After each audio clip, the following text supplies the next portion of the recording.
Hello, I'm Dave Alley. I am live in Arroyo Grande where we are following major developments in the case of former Cal Poly student Kristin Smart. We are here just outside the home, the Arroyo Grande home of Ruben Flores, the father of Paul Flores, who has been identified as the prime suspect in the disappearance of Kristin Smart, that by the San Luis Obispo County Sheriff's Office. And what we can tell you is that Kristin Smart disappeared May 25th, 1996, nearly 25 years ago today. And today really is marking very likely the biggest day in the history of the case ever since it all began nearly a quarter century ago. This is what we have learned today. Both Paul Flores and Ruben Flores have been arrested this morning. Both in the custody right now, the San Luis Obispo County Sheriff's Office. Ruben Flores was arrested here right outside his home early this morning by sheriff's officials.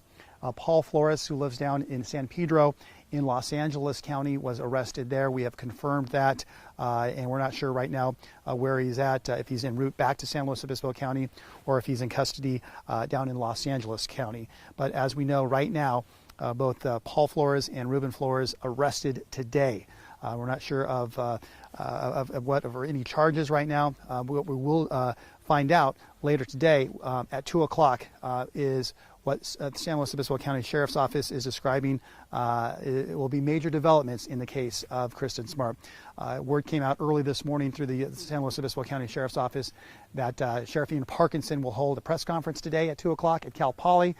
We will be there. We'll cover that live, and we'll hear more about this case and what has really unfolded here today. So again, we're outside this home at Arroyo Grande. This is the home of Ruben Flores, and sheriff's investigators have been working here all morning, serving a search warrant, much like the one they served just a month ago, exactly 4 weeks ago, as a matter of fact. And right now they're on the property, and I'm going to step behind the camera here and give you a little look at what is going on here at this scene. As you can see, there's a lot of folks here, both above the house and below the house, kind of checking out what is going on. Obviously, this case has drawn so much attention through the years. And as we zoom in, we can see there's the forensic unit right there. They've been in the backyard, which is being obscured right now by this vegetation here. But much like we saw last month, there is an awning. There's some coverings, and sheriff's investigators are working on scene. And people from the community who have heard the word of the arrests and the search here this morning, they've come out as they have previously and are checking out what's going on. There's a lot of folks here. We'll swing around here to my left, and people here have lined the streets seeing what's going on here.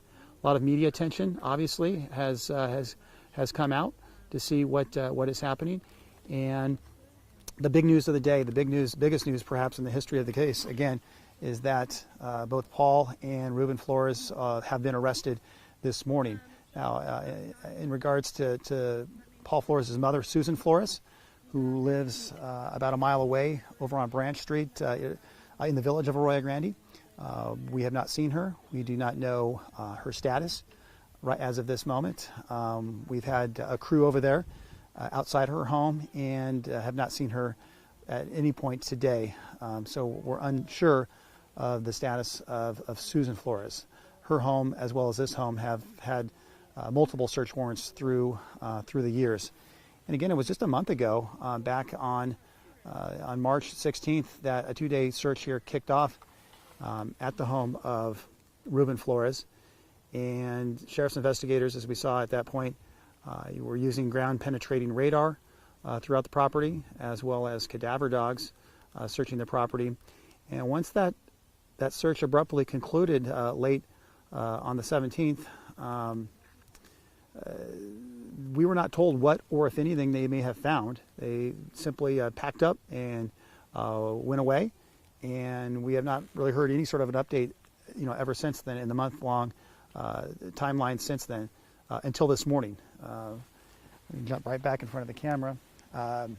We were told by the sheriff's office early this morning, within the 7 o'clock hour, that a major press conference would be held today at 2 o'clock to discuss developments, quote, major developments in this case.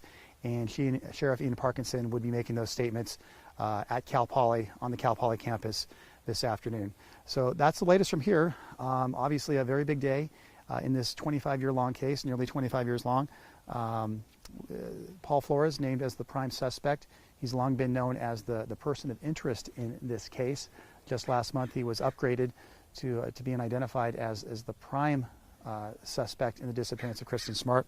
He has been arrested. We've confirmed that down at his home in San Pedro, as well as Ruben Flores was arrested this morning outside his home here. And we're still waiting for that press conference. So that's the latest from right now. We're going to cover this story extensively, team coverage today. Patricia Martellotti is here on scene with me as well. We're going to have all sorts of resources devoted to this case today as we bring you wall-to-wall coverage on this case, the case of the disappearance of Kristin Smart. So for right now, we're going to send it back to you, and we're going to wrap this up, and we'll see you back on the news tonight at 5 and 6, both on News Channel 12 and News Channel 3.